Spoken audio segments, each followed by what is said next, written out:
Olá, doutora Silvia Carla Borges, uma satisfação imensa estar aqui nesse podcast com você, uma jovem e talentosa advogada, para falarmos do direito tributário, um pouco do direito tributário, porque esse assunto vai longe, vai fundo.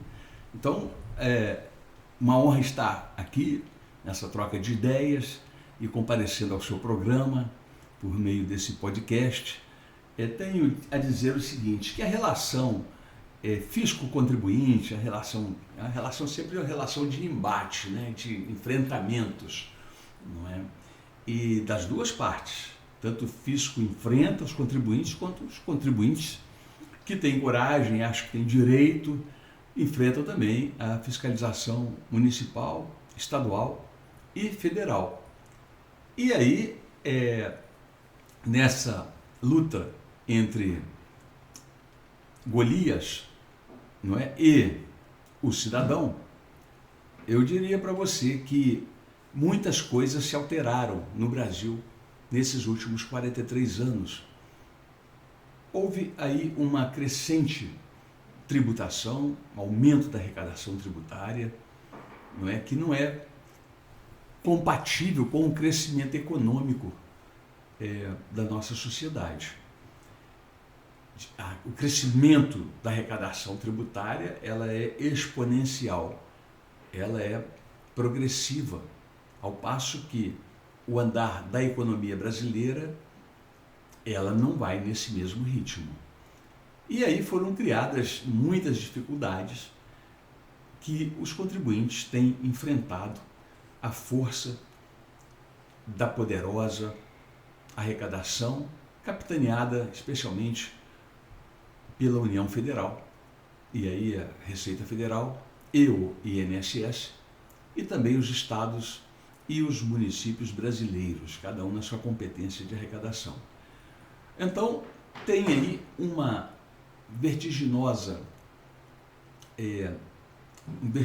aumento de normas tributárias materiais, ou seja, normas tributárias que avançam cada vez mais para arrecadar imposto de renda, para arrecadar IPI, as contribuições sociais, os impostos de uma maneira geral.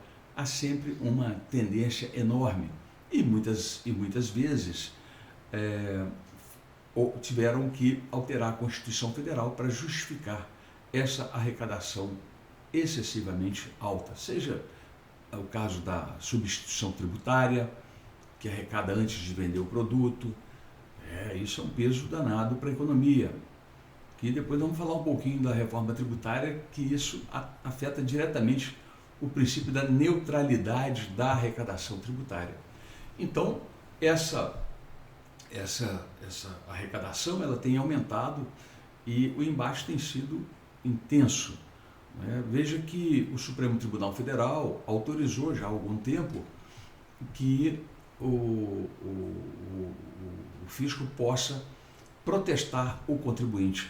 Basta ter uma inscrição de dívida ativa, ainda que sem debate se teria direito a inscrever o contribuinte na dívida ativa ou não.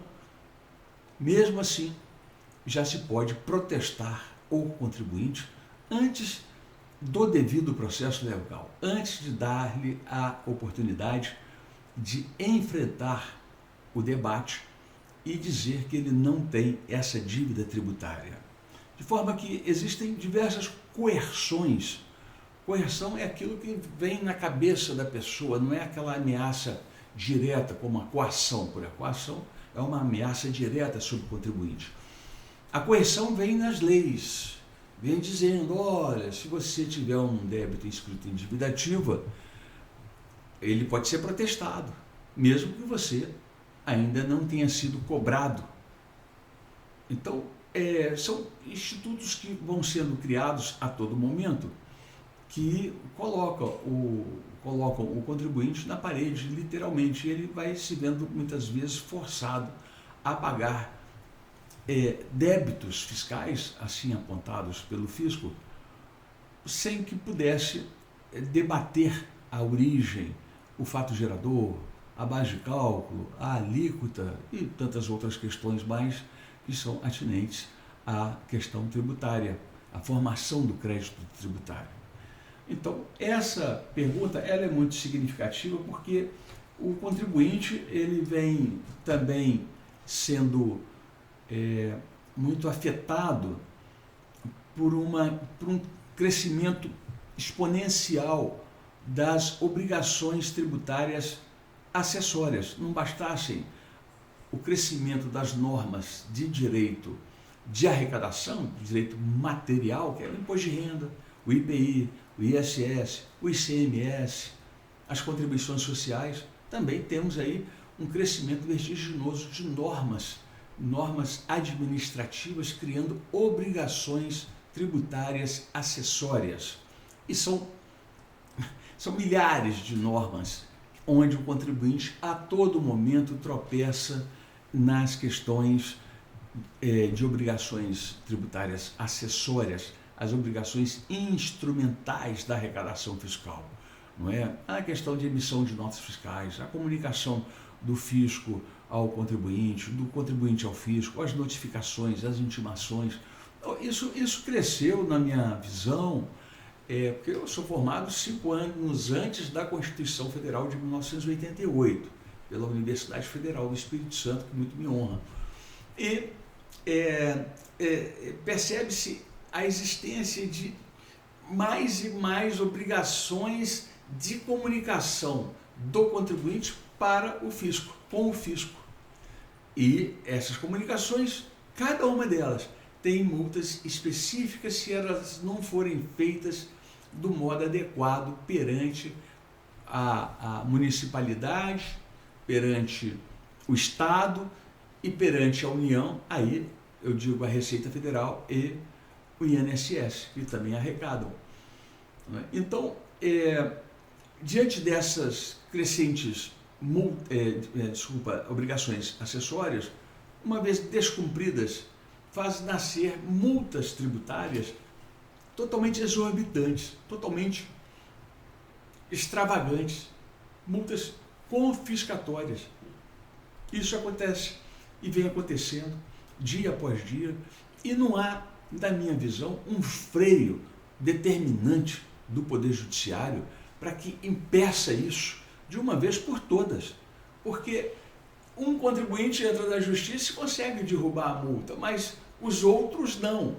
Aí se derrubou porque aquela multa ou era ilegal ou era inconstitucional, mas aquela mesma norma que rege a multa, que um contribuinte se safou dela, conseguiu se afastar dela, ela continua incidindo sobre todos os outros contribuintes.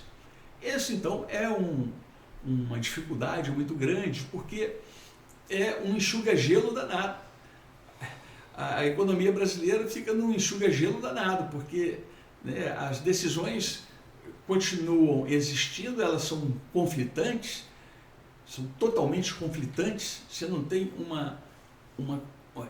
é difícil construir no Brasil um entendimento de unificação das decisões judiciais, e elas, ainda que tenham sido criadas na Constituição Federal, os institutos da repercussão geral, da ação direta da inconstitucionalidade, de que as decisões do Pleno do Supremo Tribunal Federal têm efeito vinculante, os recursos repetitivos que têm efeito vinculante e tantos outros mais, que uma vez dada essas determinações, seja pelo Supremo Tribunal Federal, seja pelo Superior Tribunal de Justiça, essas determinações que deveriam valer para toda a sociedade, para toda a economia brasileira, elas, na grande parte das vezes, não são aplicadas pelo juiz de primeira instância, aí eu falo juiz estadual ou juiz federal, e não são aplicadas também pelos desembargadores estaduais e federais.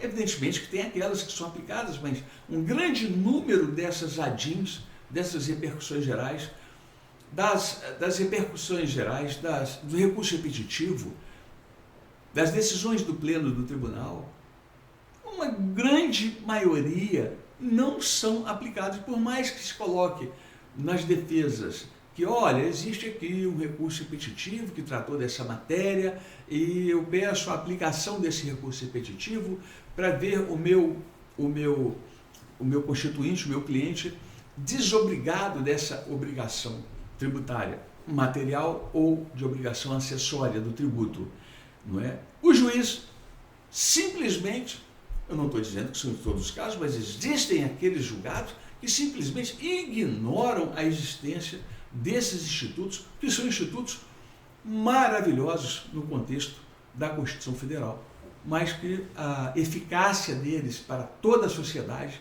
elas vêm sendo mitigadas, elas vêm sendo deixadas de lado, e nós temos que estar muito atentos a isso e temos que buscar a solução disso através de recursos infindáveis no sistema processual brasileiro tributário. Infindáveis. De forma que, se, por exemplo, um tribunal local faz um acórdão e não menciona e não observa e não julga um recurso repetitivo e não julga uma repercussão geral, o advogado tem que ir fazendo recursos e recursos e recursos para ver se a autoridade superior, seja do STJ, seja do Supremo Tribunal Federal, vai apreciar aquela repercussão geral, se ela se aplica ou não ao caso. Mas acontece que o tribunal local não menciona esse instituto da repercussão geral, o recurso repetitivo, etc. Não menciona. E já que não menciona no acórdão, os tribunais superiores não são obrigados a tratar daquilo que o acórdão não mencionou. Então há uma luta danada, desenfreada, para apagar essa fogueira no canavial. Sabe, fogueira no canavial é uma metáfora ótima para definir essa situação. Porque a ausência de abordagem num acórdão de tribunal local de uma questão dessa, ela fica ali pegando fogo, ou seja, fica queimando o contribuinte igual fogueira no canavial. Ninguém consegue apagar esse incêndio. Fogueira no canavial é uma coisa assim, se o vento estiver forte, aí é que o fogo se alastra pelo canavial inteiro. E nós temos isso acontecendo dentro do judiciário brasileiro. Nós temos uma ausência de prestação jurisdicional no ato do julgamento, especialmente pelos tribunais locais. Aí são os tribunais de justiça e tribunais regionais federais. Então, essas são dificuldades prementes, crescentes, que o advogado tributarista lida diariamente com elas, na expectativa de reversão desse julgado, que não é fácil. E aí, como não acontecem essas reversões, esse entendimento não é dado, vai havendo um desequilíbrio econômico dentro da nossa sociedade brasileira, no sentido de que uma empresa ganha, por exemplo, liminar é uma palavra que hoje não se usa mais, né? Mas ela é muito ativa ainda, é muito fresca na memória de todo mundo. Uma empresa ganha uma liminar para se afastar o pagamento de um ICMS, do ISS, do imposto de renda, da contribuição social, e outras não ganham. Entende? Então, há um descompasso aí que os tribunais, em função desse desacordo de entendimento, vão prestigiando, vão deixando que se prestigie mais uma empresa, ainda que isso não seja intencional, mas é que a máquina funciona exatamente dessa forma. Ainda que não seja intencional, concedi uma liminar para a empresa não pagar ICMS, né? Então, mas não concedo liminar para as outras empresas não pagarem ICMS. Essas empresas vão ter um custo fiscal muito maior do que aquela que conseguiu eliminar. Então, isso são distorções que existem no sistema de normas tributárias e no sistema de julgamentos dos casos que são apreciados pelos tribunais. Essas são questões assim, bastante polêmicas que eu trago aqui para esse podcast, que muito me alegra estar aqui com a doutora Silvia Carla Borges. A outra pergunta é que o desafio atual para quem busca compreender o sistema tributário brasileiro de forma justa e acessível e estável. É uma pergunta também muito interessante que eu me proponho a respondê-la e espero que eu faça isso, né? nós temos decisões conflitantes. Nós temos jurisprudências vinculantes, já falei sobre elas, que não são cumpridas pelos juízes e nem pelos desembargadores. Existe a desigualdade tributária, a reforma tributária. Aí nasce a questão da reforma tributária. Essa reforma tributária, eu venho escutando ela há 43 anos, de se fazer uma reforma tributária. E foi feita agora em 2025, pela Lei Complementar 214. Essa reforma tributária, na esperança da sociedade brasileira que houvesse uma unificação de todos os tributos, menos números de tributos, não foi isso que aconteceu, pois cuidou-se de unir o ISS com o ICMS e cuidou-se de unir as contribuições sociais em outro padrão de arrecadação tributária, com o IPI e com outros impostos, mas não pegou toda a carga tributária, não pegou todos os impostos. Então, continuarão existindo diversos outros impostos municipais, como o ITBI, como o IPVA, que é estadual, né? Como são muitos tributos, ITCMD, Imposto de Herança, o Imposto de Renda das Pessoas Físicas, o Imposto de Renda das Pessoas Jurídicas. São tributos que continuam coexistindo continuarão coexistindo junto com essa reforma tributária, que, a despeito de unificar o sistema, unificar os tributos, trouxe mais 542 artigos pela lei complementar que fez a reforma tributária, que ela vai começar a entrar em vigor a partir do ano que vem, gradativamente. Não é? De forma que nós já temos um sistema tributário constituído pelo Código Tributário Nacional, que é de 1966, que é um belo trabalho, um belo código. Nunca foi declarado nenhuma inconstitucionalidade de lei, de normas, artigos, alíneas, incisos e parágrafos desse código. Não tem nenhuma declaração de inconstitucionalidade até hoje. Isso é um feito heróico daqueles estudiosos da década de 60, 70. E então nós temos um Código Tributário Nacional antigo, com 218 artigos, e agora vamos ter um novo código, mais um Código Tributário Nacional, com 542 artigos, mais incisos, parágrafos, alíneas. Não é?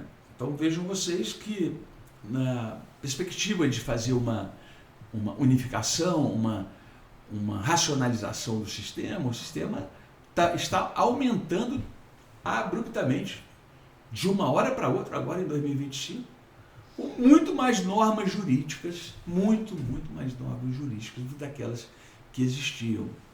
E isso vai ficar muito confuso, ao ponto do ministro Luiz Fux, que é um brilhante ministro da Suprema Corte Brasileira, que aqui a gente deve render todas as homenagens a ele, não é? Ele já até acenou com a possibilidade de o Brasil criar uma justiça tributária.